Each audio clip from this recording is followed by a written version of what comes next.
Well, it actually is considerably different. I've played some video games. I'm not a big video gamer, uh, but the game is called the Elden Ring, and it's a sequel to a video game that came out a few years ago called Dark Souls, and it came out of Japan.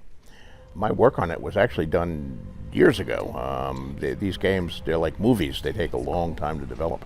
Basically, they wanted a world created to set the game in. They wanted world building as a big factor in fantasy and science fiction.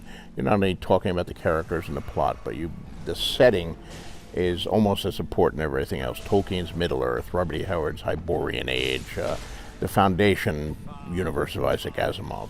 I worked up fairly detailed background for them. And then they took it from there. So, it's been several years since I've last seen them, but they would come in periodically and show me some monsters they designed or the latest special effects or the cool things. But the game has been very slowly developing, and now it's coming out in January, I believe. So I'll be as excited as anybody else to see it. Video games are addictive.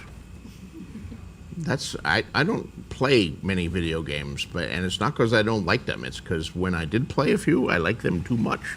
I would lose months to video games. Somebody would give me a video game, and I'd start playing it, and then I'd be killed, and I'd have to play it again, and then I'd have to play it again. Next thing I know, it's like 7 in the morning. I've been up all night. I'm blurry-eyed, and I'm still playing this damn one more time, one more reboot here, to play the video game. So I finally said, no, I better stop doing that. But I do see kids who have the same reaction, who really get into video games. That being said, I think ultimately video games are going to become a new art form. I don't think they're there yet. They're fun. They're not art, but they could be art. We had last year, we had the premiere of season 4 of Game of Thrones right here in New York. And we had the premiere party afterwards, and Oculus Rift was at that premiere party with this virtual reality thing that they built where you ascended in the cage up the side of the wall. You put on this headset, and then you get in this cage, and you ascend up the side of the wall, and the wind buffets you, and the cage sways, and you walk on the wall, and the wildlings shoot arrows at you, and then you fall to your death. It's only like, I don't know, 30 seconds long or whatever, however long it was, but it was so realistic and so immersive that it was incredible. And ultimately you wed that technology with video games, and you can have an adventure and experience that you will live. Because here you could see it, you could feel it, because the cage was rocking. They had wind machines that would, just like the wind howling along the wall, you could feel the cold winds. So they really had a lot of sensory stuff going on. Now, it's still a very primitive technology. It's a technology in its infancy.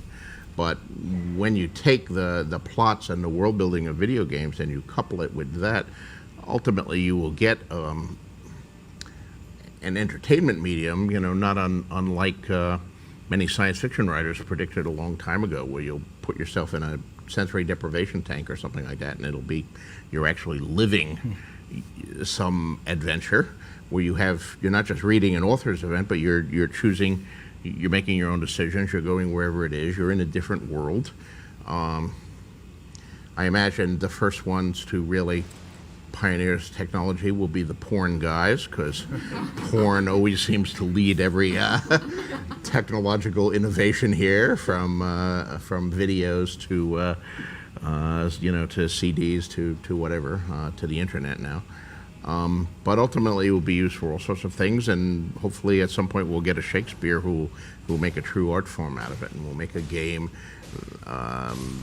that will be totally immersive. You won't even call it a game anymore. It'll be, I don't know what you'll call it, but will that affect what I do? Will that affect books or television or films? Hard to say. I don't know.